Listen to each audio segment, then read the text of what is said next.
The kingdom of heaven has a standard. Can you become that standard? Are you willing to sacrifice in your singleness or your marriage? Are you becoming who God created you to be? The kingdom of heaven has a standard. Can you become that standard? When God raises his standard in the earth, he uses you to work, to become. To work in Hebrew means to become. Are you becoming who God created you to be? Genesis 2:16 and 17 says, "And Elohim commanded the man, saying, Eat of every tree of the garden, but do not eat of the tree of the knowledge of good and evil. For in the day that you eat of it, you shall certainly die."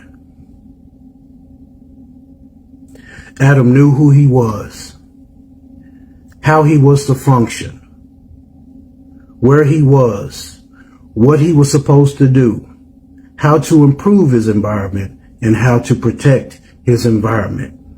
Can that be said of you? Adam knew who he was. Do you know who you are?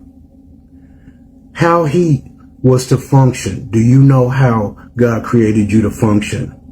He knew where he was. Do you know where you are? Are you in Eden? An open door to heaven. Are you there? He knew what he was supposed to do.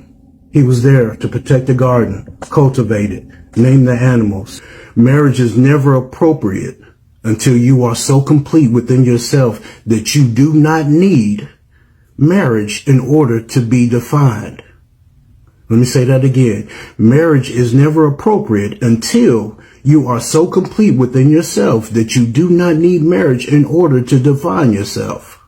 That's why it's important for you to spend that alone time, just you and God, and be content with just you and God. Your first focus should be on becoming yourself and not finding another person.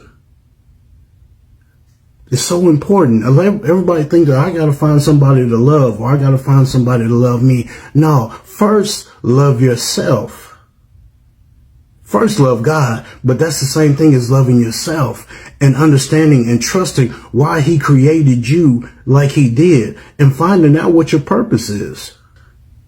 Before you can even consider entering into a long-term relationship with someone, get your own tongue sorted out first. If you are a person that speaks death to yourself, you will very easily speak death to your future spouse, and you don't want that. Understand that whatever you speak regarding your personal circumstances, whether positive or negative, will become true in your life. Learn to speak positive and confident truth about yourself before entering into a long-term relationship like marriage.